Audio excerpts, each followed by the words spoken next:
Can you hear me? Hello, hello. Hi. I Good, can good. I can hear you, but I can't see you. You can't see me? No.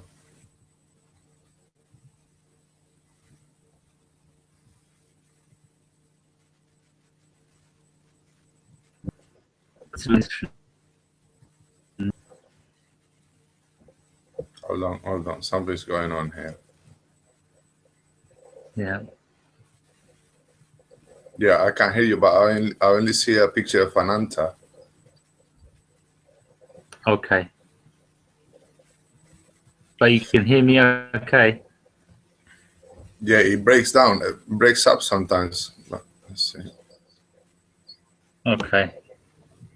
I don't know if that'll improve, but we'll see how we go. Okay, okay.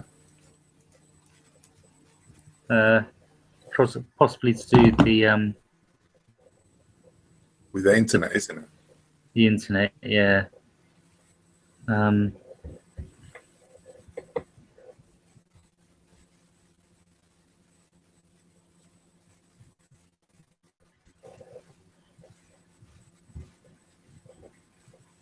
all right.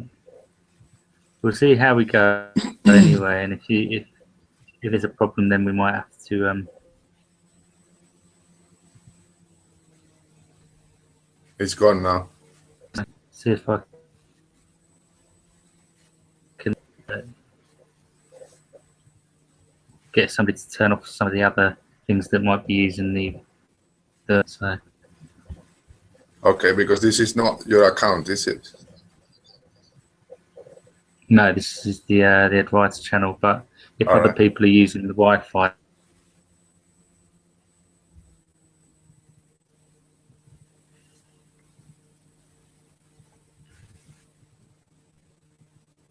and it might be impacted straight. Mm-hmm.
Hello, Lisa.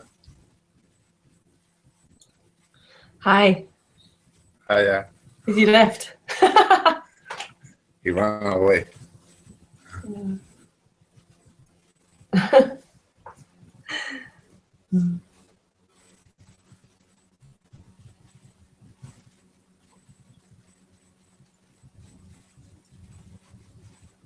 Hello, Lisa.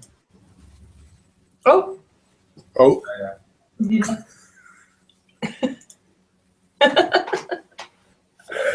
It's going a bit slow. Yeah, he's probably. Oh, here he comes.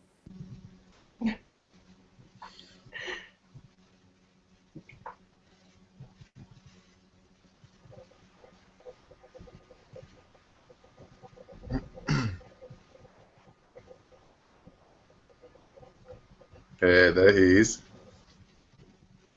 Can you hear me now? Yep. Yeah. And you can see me? Yep. Yeah.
Can you hear me now?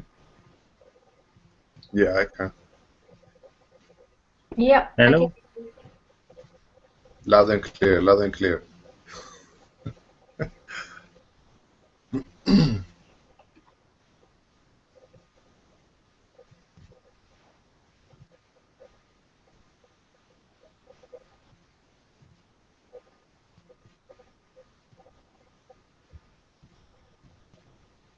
Can you hear me?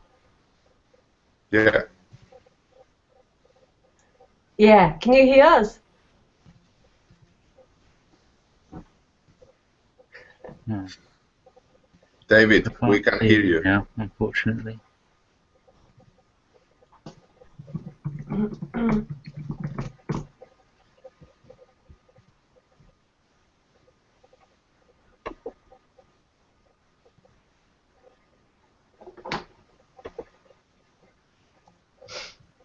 Okay.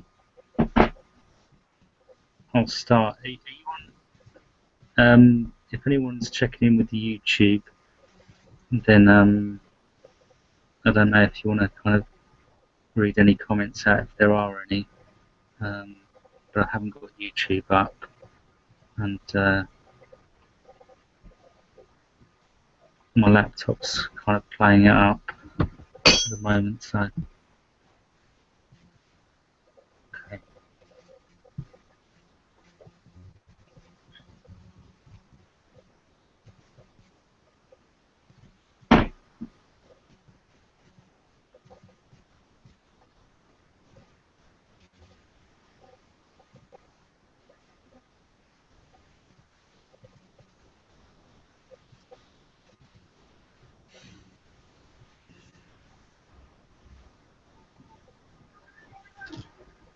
Om Shri Satguru Muji Ki Jai. Om Satguru Sri Ananta Ji Ki Jay.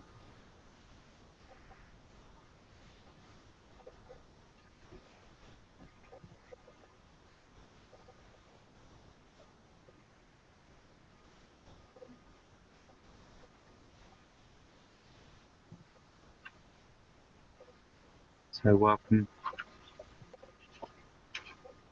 Sorry about the technical difficulty in the beginning. So if you're picking this up as a recording, we're reading from Presence, The Art of Peace and Happiness by Rupert Spira. And it's an exploration into the nature of experience.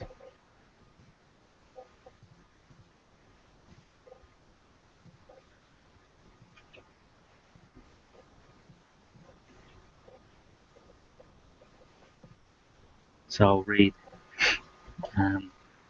to the end of the section. There'll be some silence, and if anyone wants to share anything from that place of silence, your own silence from the heart, then you can unmute the mic. We may share something, we may share nothing. It may just be nothing to be said. So we'll see how things go.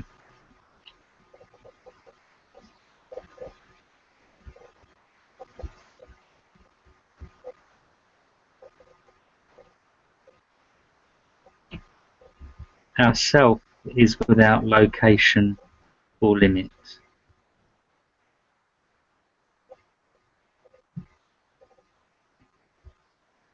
For a mind that has become accustomed for so many years to knowing only objects, that is, to focusing its attention and interests on the body, mind and world alone,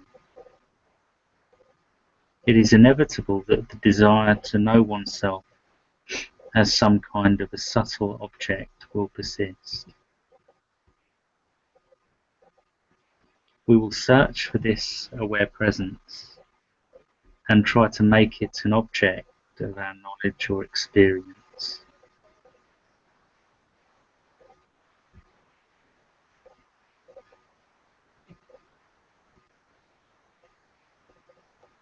However, if we return again and again to the experiential understanding that our self is the knower or witness of all objects, it becomes clear that it cannot itself be an object.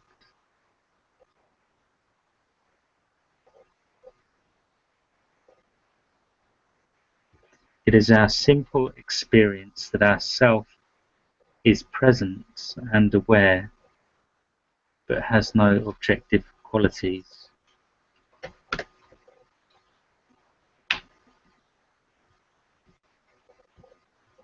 As this experiential understanding deepens, so the attempt to search for ourself as an object decreases correspondingly.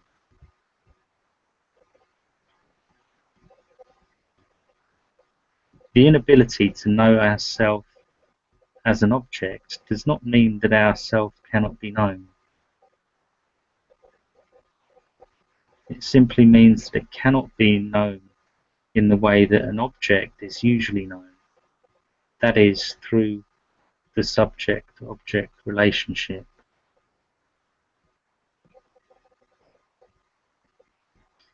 Our true self is known in a more intimate and direct way, simply through being.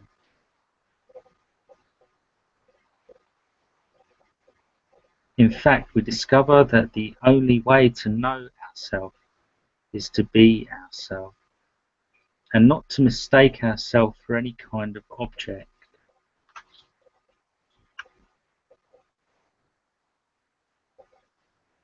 If someone were to ask us to turn our attention towards a sensation in the body, a thought or image in the mind, or an object in the world, we would have no difficulty just as we have no difficulty in turning our attention towards these words.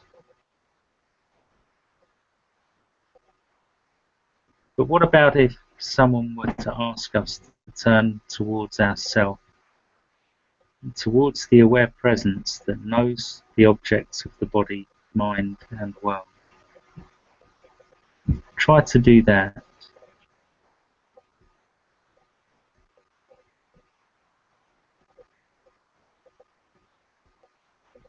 For instance, try to turn your attention towards whatever it is that is seeing these words.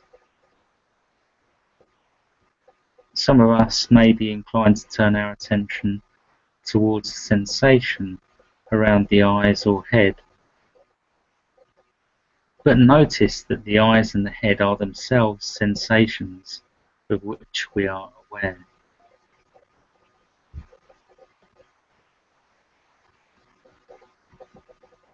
Try again to turn your attention towards whatever it is that is aware of these sensations, and which is not itself a sensation. In which direction do we turn?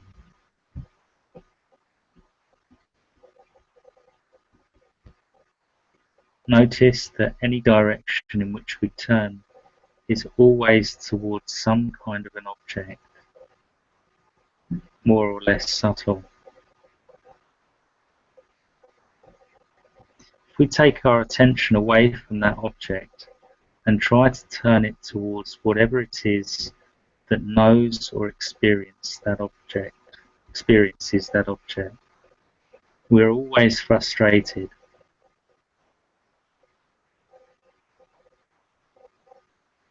Every direction turns out to be the wrong direction. It's like standing up and trying to take a step towards one's body. Every step is the wrong direction. And yet, at the same time, no step takes us further away.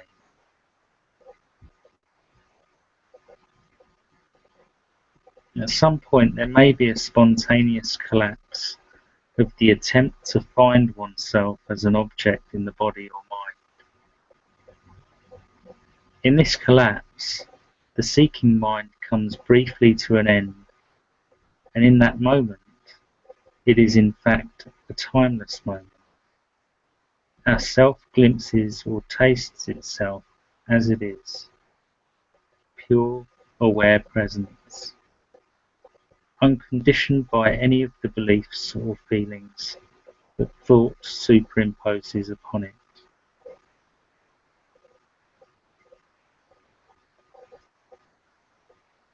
Although this experience is a transparent or non-objective experience that does not come in the form of a thought, image, sensation, or perception, nevertheless, when the mind and the body reappear, they will often seem to be pervaded by a new kind of knowing, which is at once intimate and familiar, and at the same time comes from an unknown direction.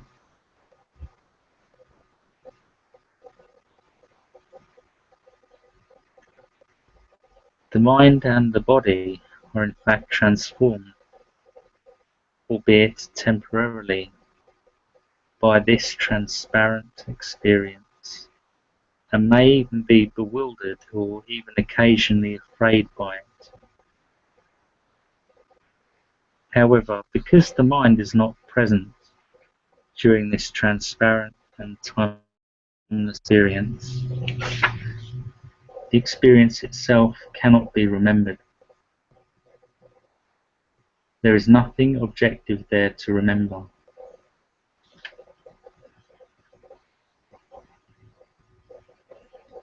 As a result, the mind will, in most cases, dismiss the transparent experience as insignificant or even non-existent, and get back to its usual business of focusing on objects in some form or other.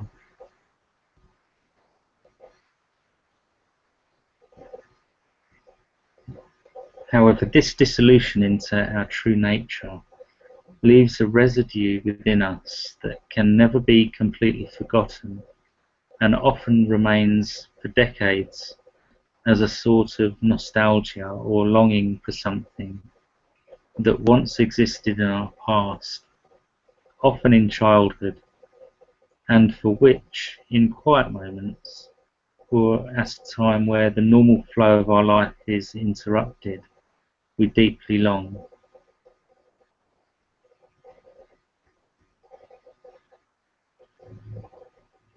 In fact, it did not exist in our past. It is present in ourself. It is ourself, and is present and available now as it was then, in that first brief acquaintance. If we ponder this new but strangely familiar experience and keep returning to it, we come to the extraordinary and profound realization that we cannot find ourself. It cannot find itself as an object located in space. We discover that we are aware of all objects and places, but that our self is not itself an object, nor does it have any actual experience of itself being located in any particular place.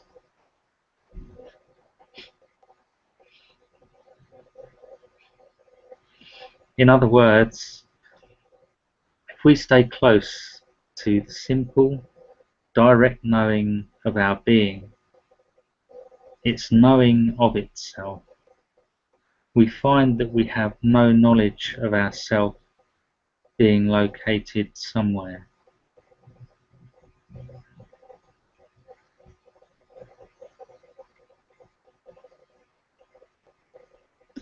It is in fact only a thought that first identifies ourself, aware presence, with the body, that subsequently imagines that we are located within it. This thought is superimposed upon our true nature of aware presence, but never actually locates it.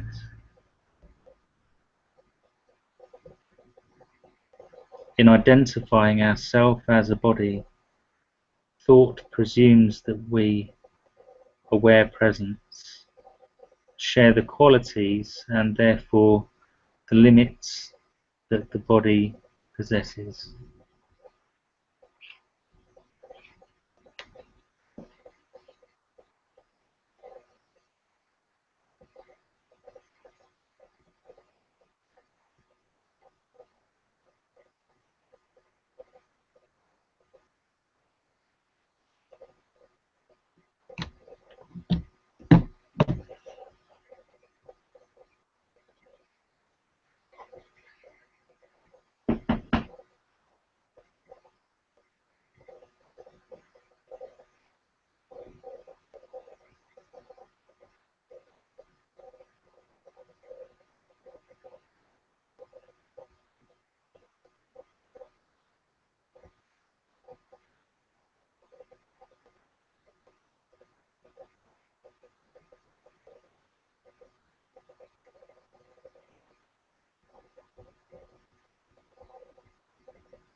It's interesting because I was sharing today with Dave actually, um,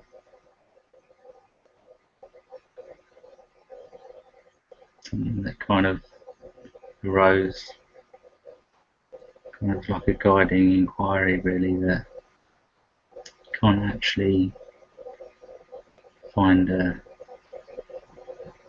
point or a location where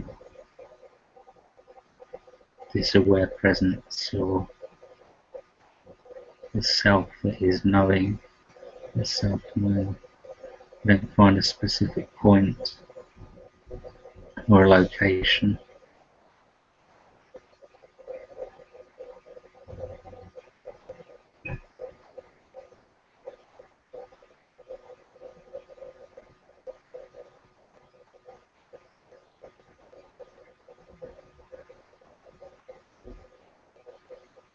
you don't find any edges.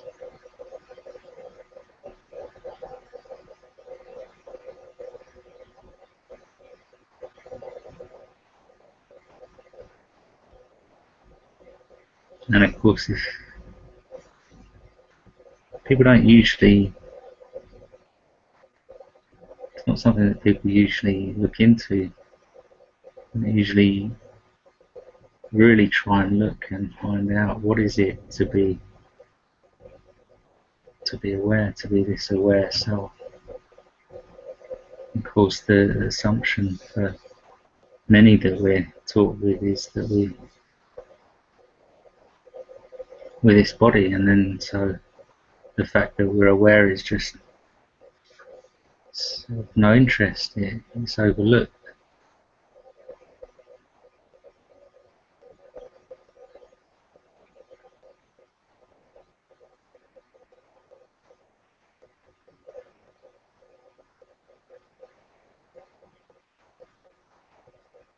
And so who would ever think that actually giving it some attention could bring so much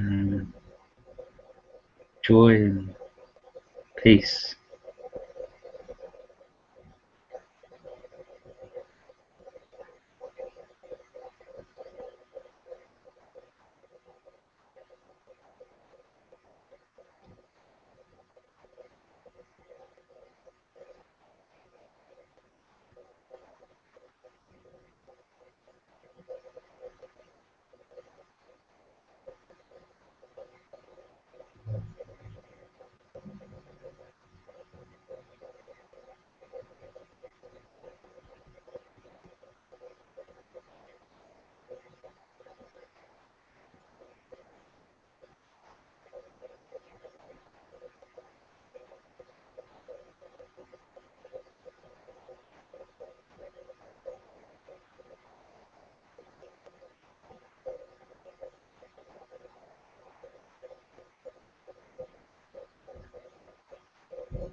So when people say this happened to me, or this is happening to me, this is what what is this me? Like the actual thing that is experiencing sensations, sounds, hearing, sensing, and actually go there. Don't just assume, well, it's just me, it's just this body. Actually go to the place,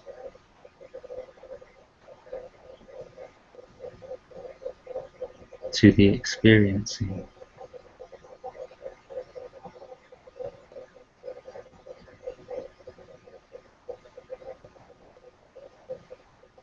And find out what's actually there.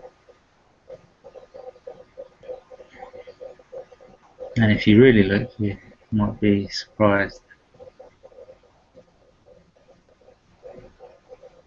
to find that there's nothing there.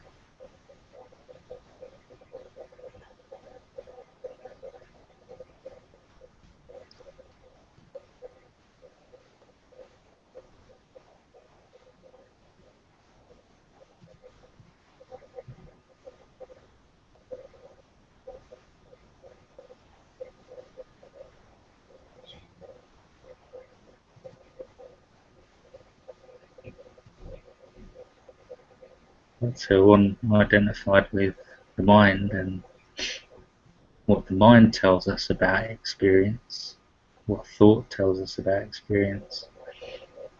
It can appear like madness.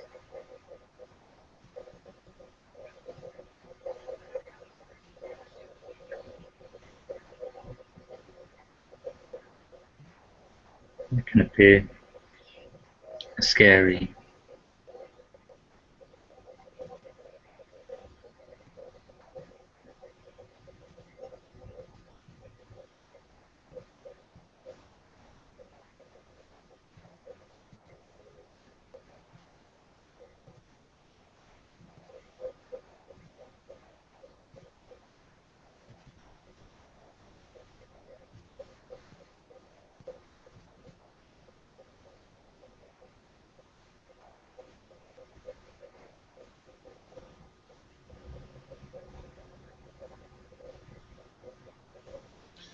It's I find it that it's usually when you tell people about it, they don't want to know about these things.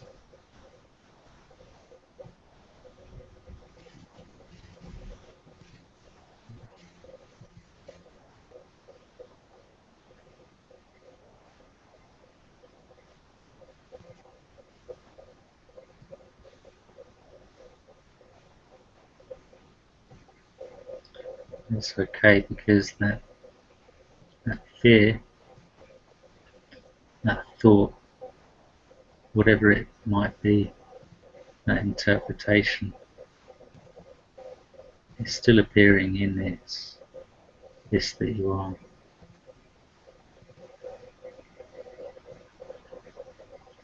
It's kind of open expanse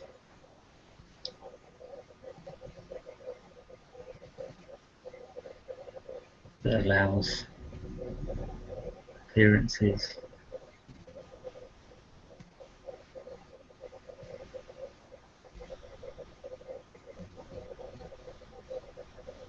that is in fact those appearances.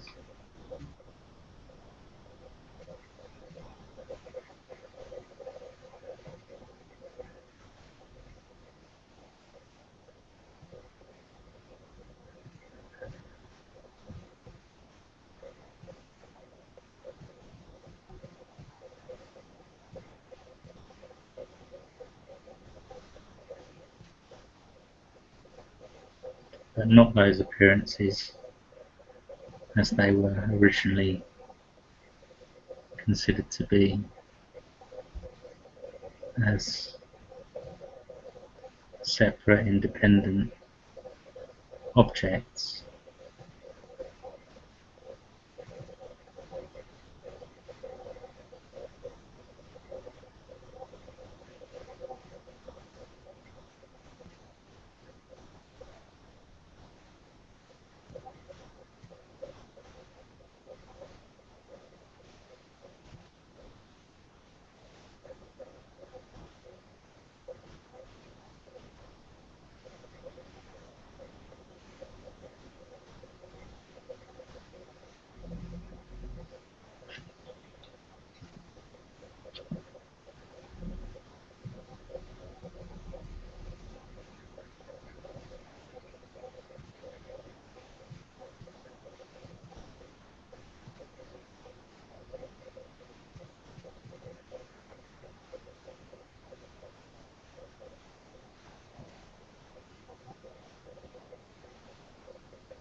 And can we find any limit to our self-aware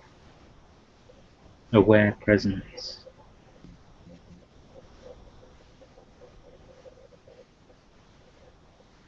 The mind may imagine limits, but do we actually experience any?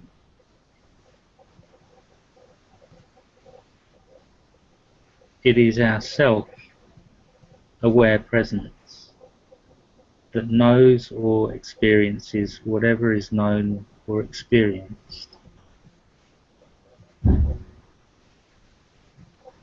So the question may be rephrased by asking if our self-aware presence has any experience of itself being limited.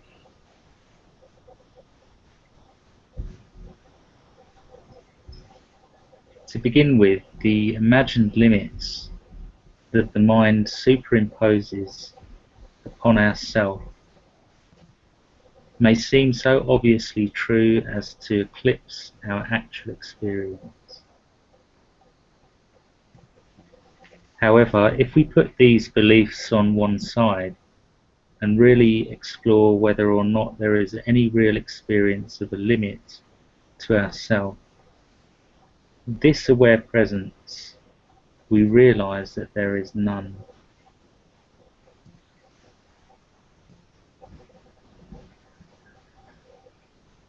every limit that the mind suggests turns out to be some kind of an object. The mind claims that our self is a body, and having made this initial presumption, subsequently claims that it has a shape, an age, a history, a future, a weight, a colour, a nationality, a gender, and a size. However, all these characteristics are qualities of the body, not of ourself. They are known by ourself, but do not belong to ourself. They do not limit ourself any more than an image limits the screen on which it appears. If we return again and again to ourself in this way, looking always for any quality that actually limits it, it becomes clear that our self has never experienced any limit within itself. In fact, aware presence always experiences itself as being without limits. But this experience is usually eclipsed by the beliefs that the mind superimposes upon it.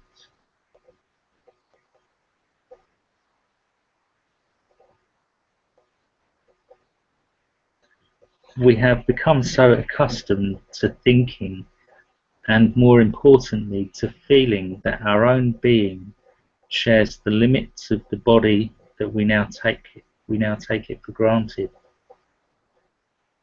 Subsequently, most, if not all, our thoughts, feelings, activities and relationships express this fundamental presumption.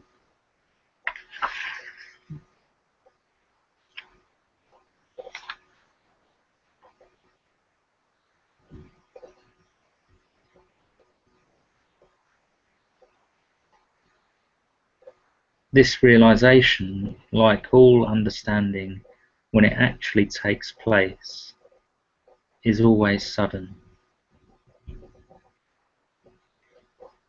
In fact, it is timeless because the mind is not party to our self's own experience of itself, and without the mind, there is no time.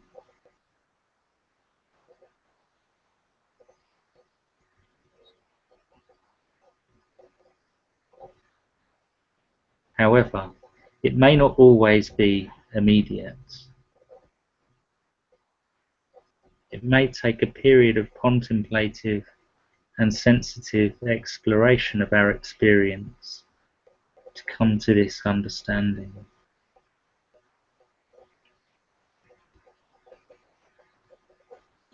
This discovery of the unlimited nature of our self may have dramatic and immediate effects in our life. The mind may even be quite confused that its own belief systems no longer seem convincing, but have not yet been replaced with a new interpretation of experience. However, this experiential understanding may just as well go almost unnoticed for a while, in which case the mind will gradually become accustomed to our newly discovered experience of ourself.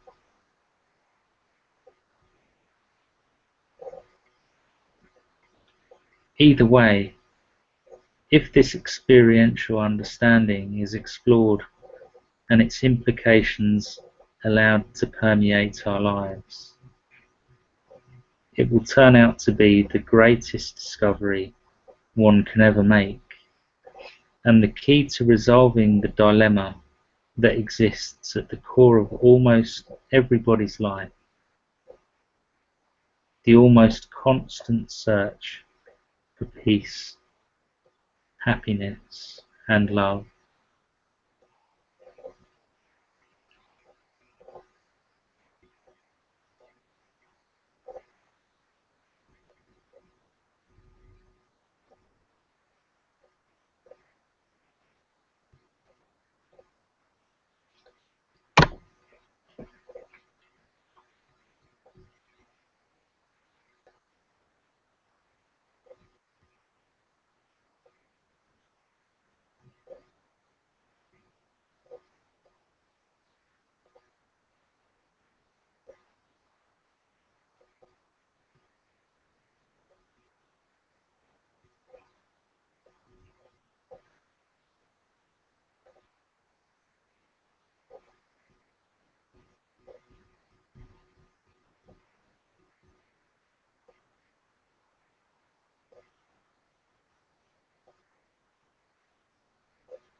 the forgetting of our essential being.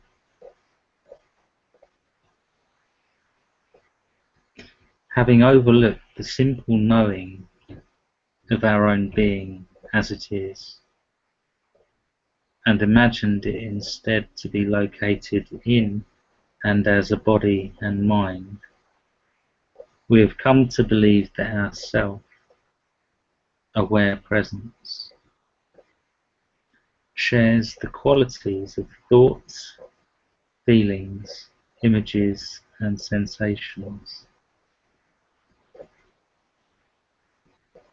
We have forgotten that we are the one that is aware of thoughts, feelings, images, and sensations, and believe instead, and more importantly, feel that we actually are those thoughts, feelings, images, or sensations.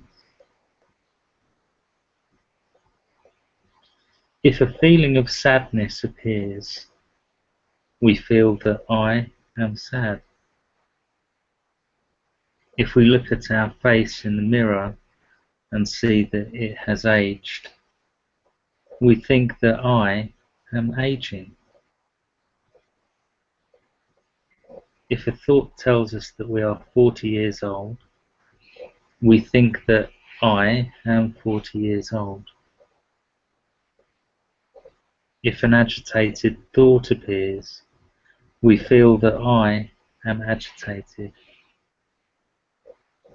If a sensation of hunger appears, we feel that I am hungry. If we got poor grades at school, we feel that I failed. If the grades were good, that I succeeded. If there are no friends around, we feel that I am lonely. If the body is sick or dying, we feel that I am sick and dying. If there is resistance to the current situation and a desire to change it for a better one, we feel that I am unhappy. We could go on almost indefinitely. Suffice it is to say that our understanding of ourself is deeply conditioned by our beliefs and feelings.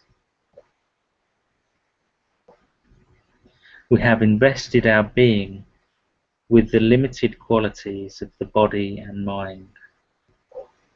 Just as the screen seems to be overtaken by the qualities of the film that appears on it, so our essential being seems to be overtaken by the qualities of the body and mind.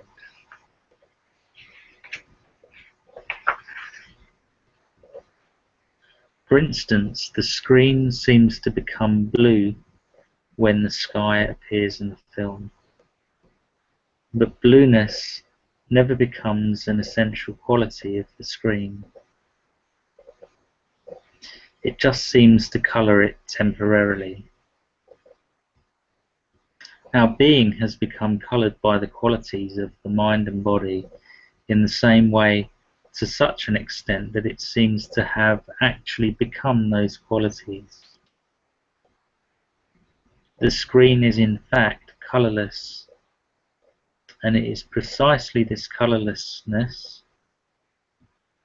that enables it to assume all colours without itself ever actually becoming a colour. Likewise, our essential being is objectless, transparent, open, empty, aware presence. It has no objective qualities that pertain to the body or mind. And it is precisely because of this that we are capable of the entire range of thoughts, feelings, and perceptions, without ever actually becoming a thought, feeling, or perception. In fact, all thoughts, feelings, and perceptions shine primarily with the light of our essential nature, by which they are illumined or known, irrespective of their particular characteristic, just as all images shine with the light of the screen. When the film starts, we forget the screen and pay attention only to the film. In fact, the screen seems to become an image. This is what happens to our essential being. It seems to have become taken over by thoughts, feelings, and images, so as to be indistinguishable from them. Thus, this inadvertent mixture of ourself with a collection of thoughts, feelings, images, and sensations has taken root in us to such an extent, and is so encouraged by our culture and education, that it is now normal to think and, more importantly, to feel ourself as a sort of collage of such thoughts, feelings, images, and sensations. We have forgotten our essential identity of pure, aware being, and allowed it to become mixed up with the characteristics and qualities that define the body and mind. Most people live almost constantly in this state of amnesia, and their lives are a reflection of this simple forgetting.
Kind of feels ridiculous to the thought of this being able to forget your own being, because it's not even something that you've got to remember. It's just here.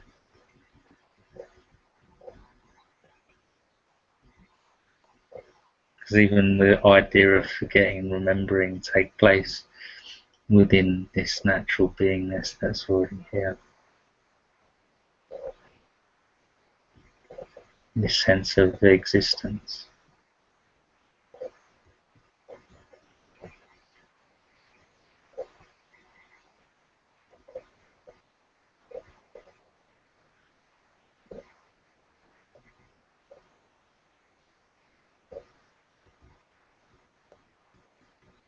And it's the belief in those thoughts and interpretations and stories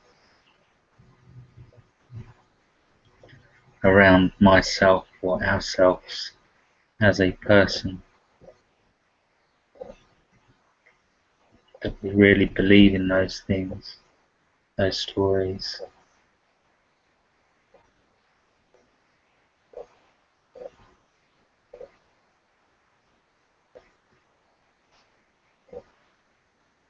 That perhaps causes us to overlook this simple fact of our own being.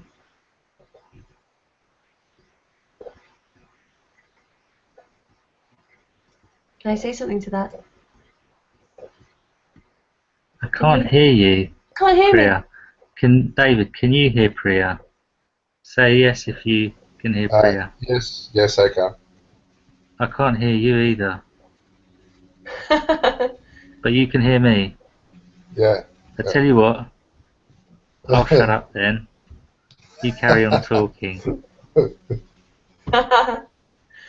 Okay, well, David can't respond to me. I was going to say that this contracted sense of me has no choice but to believe in the stories of itself, its apparent self, and its apparent life. Because the construct of the person has to include the idea of time. And stories can only exist in the idea of time. And because of the idea of time, then that's how they're believed. When it's seen from nothing, or not even seen, when it's I have to speak in words. There's not that one can't even not believe, because that one is not even real. Mm-hmm. It can't even not believe in its own stories, because it is a story itself. Mm-hmm. So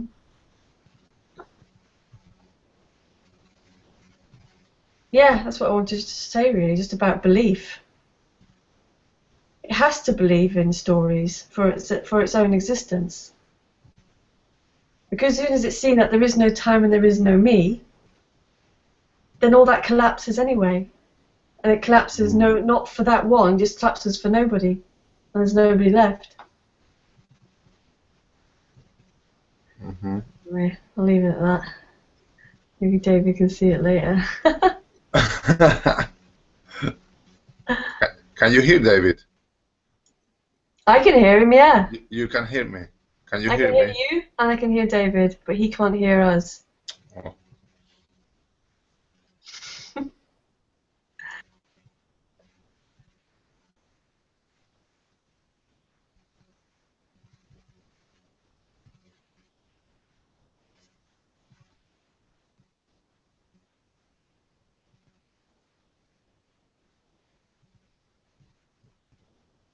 Yeah, but Lisa, I agree with you in that sense as well, that you have to, that belief have to be there, isn't it, for you to be able to, in this manifestation, to work, for saying in a way, isn't it? Like Yeah, in because the this belief, physical form. that belief and that contracted sense of somebody is synonymous. Yes, yes. One can't be without the other. Mm-hmm. And there isn't anybody to not believe it. Mm-hmm. Because if there's a not belief, then it's still the contracted sense of me that's believing it, or trying not to believe it. When that one's not even real, that's just an energetic Yeah, yeah. Uh-huh. construct. Uh-huh. Yeah. Yeah.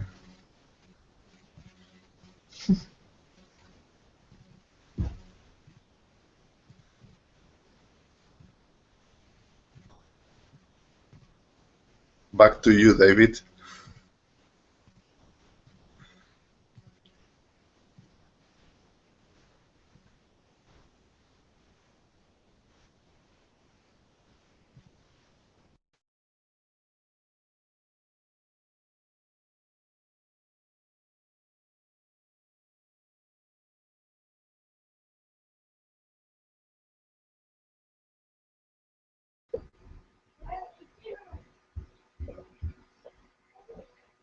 I thought you might be talking about belief.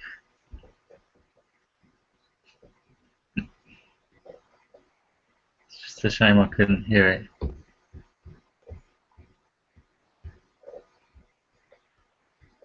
And I don't know, I was seeing if I could refresh my screen to see if that would help, but I don't know how I can do that because I went to leave the call and it said it would end the broadcast.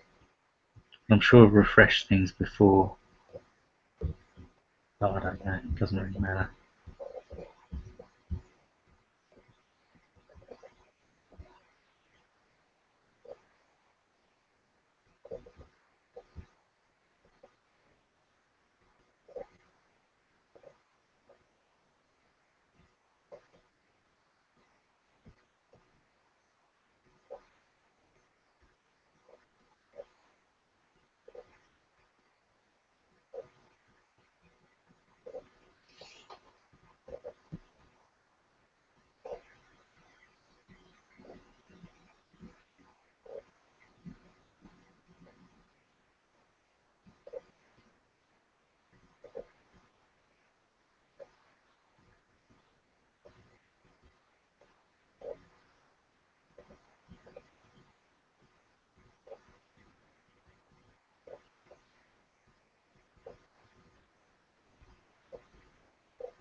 Who is the one that has forgotten this?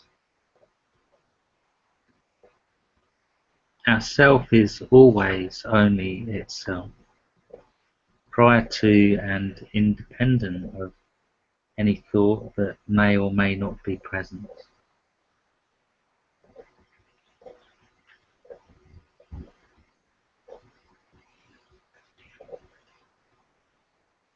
Awareness is not a quality that our self turns on and off. Awareness is its nature. It is always present and aware, and therefore, by definition, always aware of itself.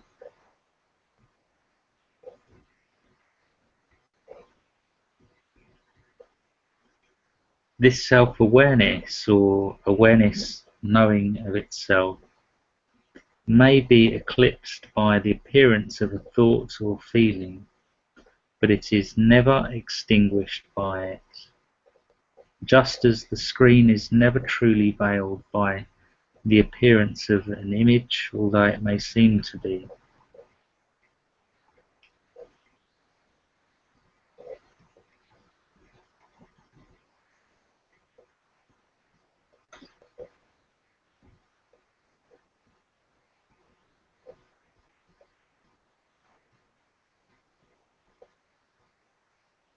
The self that we seem to have become as a result of the forgetting or veiling of our essential being is an imaginary one.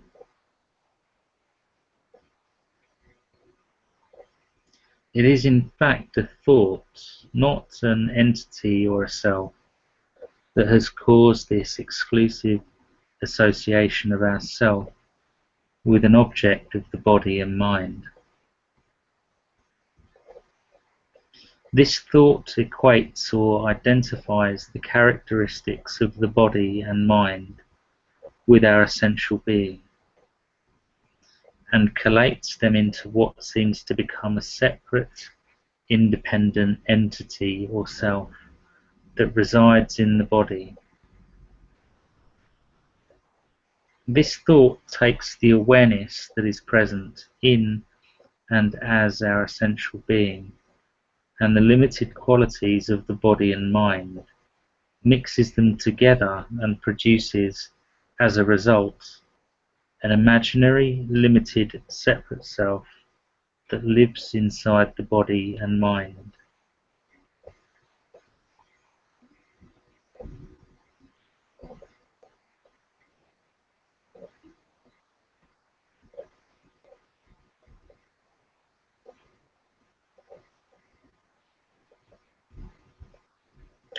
These two, awareness, ourself, and the limited qualities of the body and mind, seem to become one entity, one self.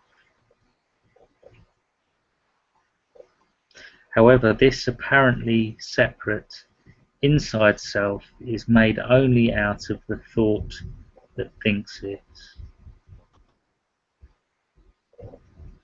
It is like mixing oil and vinegar and producing one single substance, salad dressing.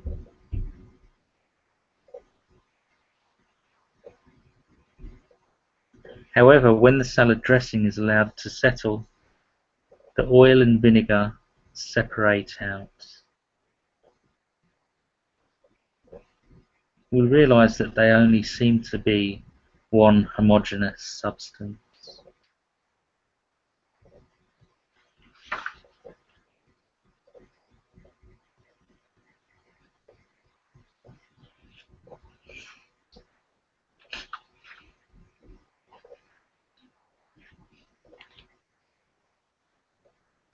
The investigative and contemplative exploration of our experience that we are engaged in here is the settling out of these two qualities, the qualities that are innate in our essential being, and those that properly belong to the appearances of the body and mind. Having imagined this I, the separate inside self, thinking then further invests it with numerous other attributes, thereby transforming what is in fact just a fragile, ephemeral thought into what seems to be a dense, complex entity. This forgetting of the true nature of our essential self is never an experience of our actual self. It is always only a thought. In other words, our self, the true and only self there is, never forgets itself from its own point of view, which is the only real point of view there is. The forgetting of our essential nature is always for thought, never for ourself. It is for this reason that all the subsequent thoughts and feelings that depend upon this primary I, the separate inside self thought, are only for the separate inside self that thinking imagines it us to be, and never for our real self.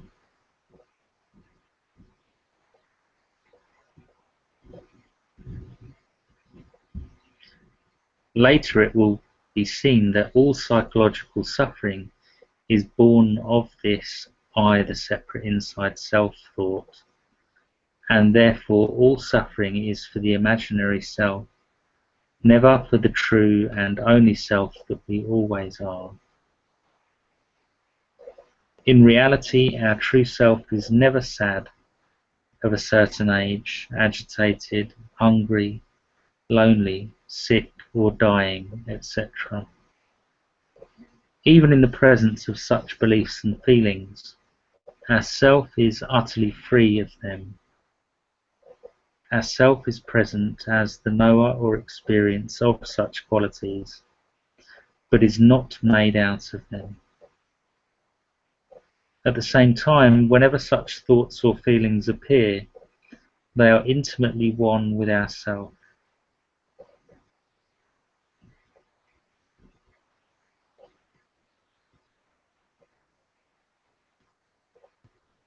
At the same time, whenever such thoughts or feelings appear, they are intimately one with ourself, just as the image on a screen is intimately one with the screen.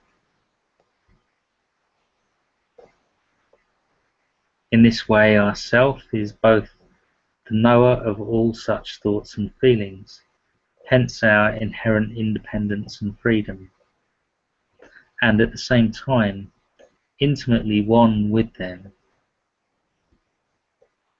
This intimacy of experience is love. It is for this reason that all true intimacy or love is always combined with freedom.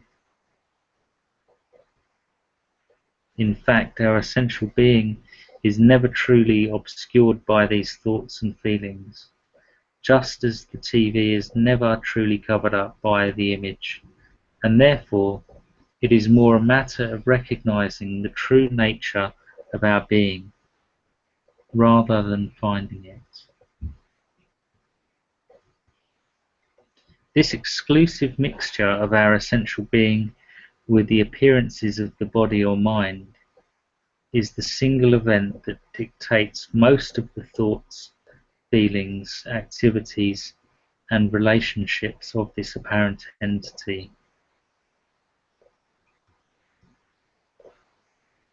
However, it is not an event that happened long ago and is now cast in stone. It is reenacted moment by moment and can be dropped at any moment just by simply recognizing who we really are.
I find it quite incredible, really, that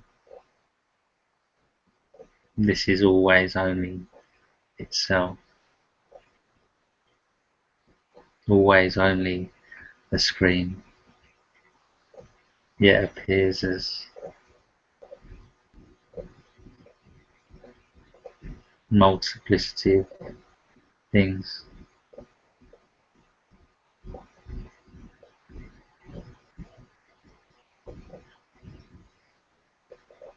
interwoven by little stories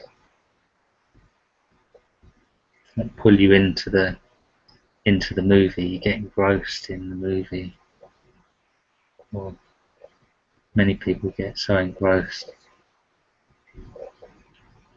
and they become that character, the character in the movie,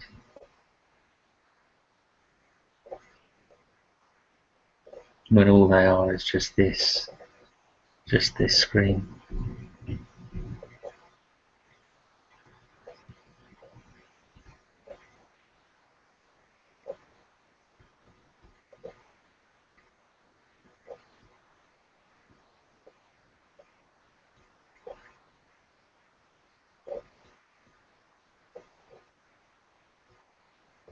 The screen's uninvolved,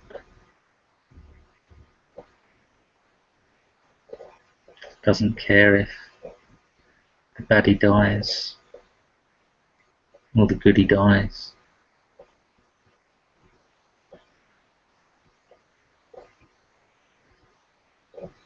Always remains as it is.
To the character, this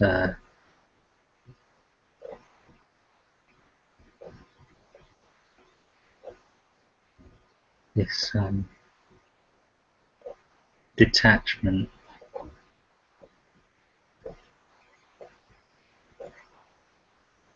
might seem inhumane or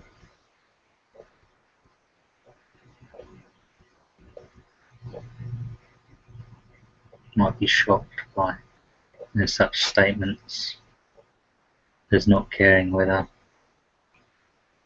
the character dies or not.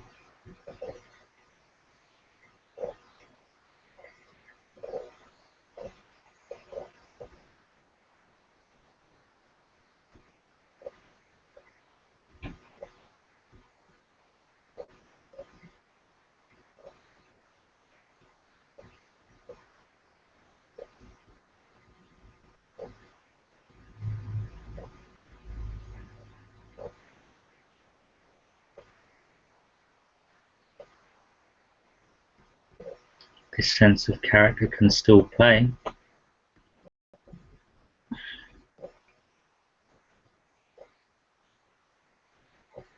just without the heaviness and the total belief in its reality.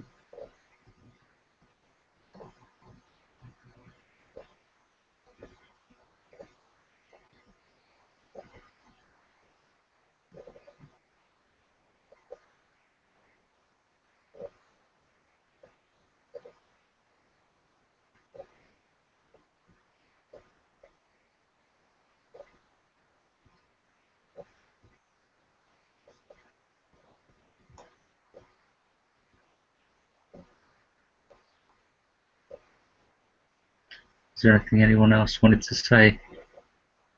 Because this character's got to get some chips.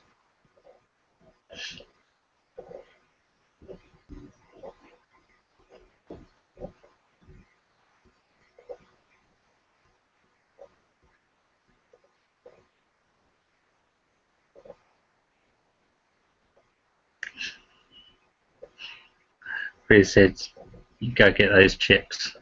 It's a shame I couldn't hear you. It really is. It's been lovely to connect and hear you, but it's just how it goes.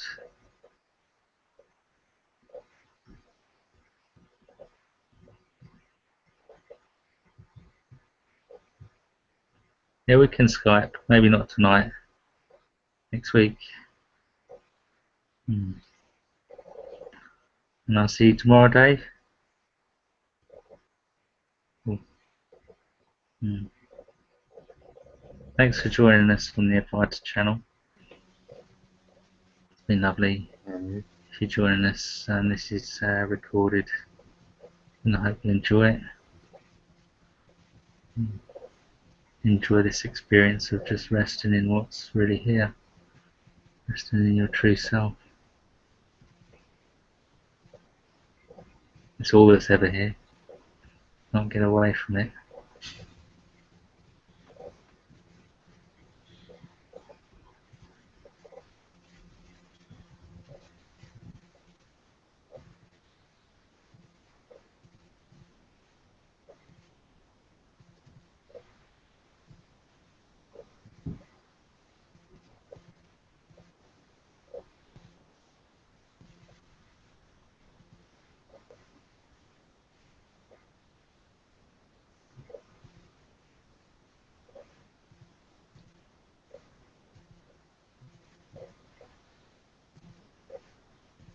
See you.